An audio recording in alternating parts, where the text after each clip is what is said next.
بسم اللہ الرحمن الرحیم۔ تو میں عرض کر رہا تھا کہ مذاق لمٹ میں ہونا چاہیے، کسی کا دل نہ دکھے، کسی کے اوپر گرا نہ گزرے، مذاق ایسا ہو۔ اور اس مجلس کے بعد اس چیز کا خیال رکھیے گا، مذاق ہمیشہ اپنے سے چھوٹوں سے کرنا چاہیے، اگر بزرگ سے کرے تو احترام کے ساتھ کرے، اس کی بزرگی کا احترام ملحوظ خاطر رہے۔ ایک بیوی کے ایصال ثواب کی مجلس ہے، مذاق کا میٹر چل رہا ہے۔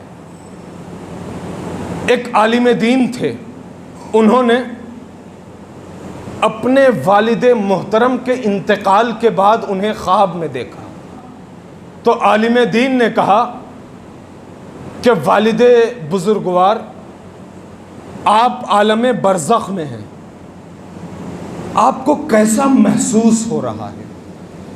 آپ اپنے کو عالم برزخ میں کیسا پا رہے ہیں؟ پوری توجہ رہے۔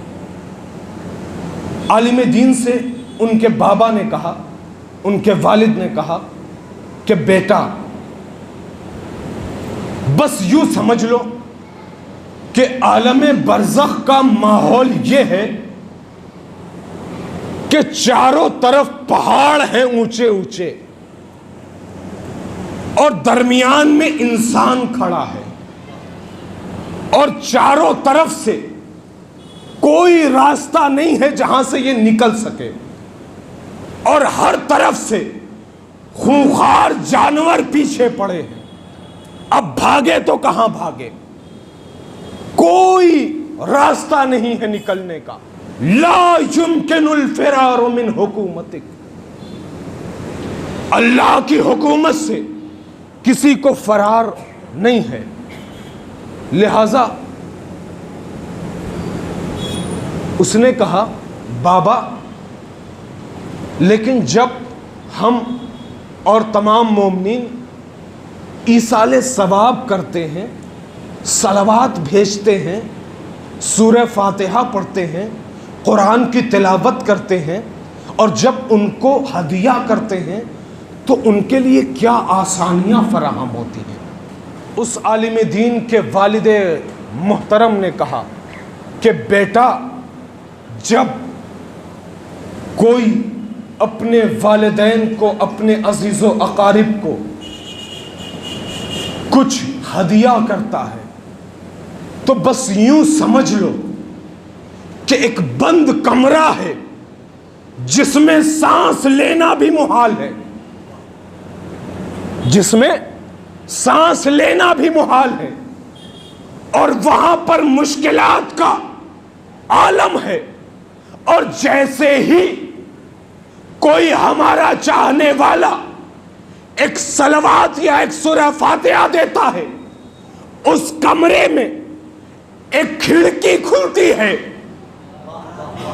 اور اس کھڑکی سے اتنی خوشگوار ہوا آتی ہے، ہمارا دل مسرور ہو جاتا ہے، ہماری طبیعت خوش ہو جاتی ہے، اور یہ جو سختیاں ہوتی ہیں وہ ختم ہوتی ہوئی نظر آتی ہیں۔ اچانک اس عالم دین نے اپنے والد سے کہا کہ والد محترم، یہ آپ کے ہونٹوں پر زخم کیسا ہے؟ جیسے ہی والد محترم نے سنا، کہا میرے لال، یہ زخم پروردگار عالم کی طرف سے عذاب ہے۔ کہا کیوں؟ کہا اس لیے کہ میں تمہاری ماں کو کچھ ایسے الفاظ سے یاد کرتا تھا جس کی وجہ سے یہ عذاب اللہ نے دیا ہے، اور وہ عذاب قیامت تک رہے گا۔ اللہ اکبر۔ عالم دین نے کہا، بابا، یہ کیسے عذاب ختم ہوگا؟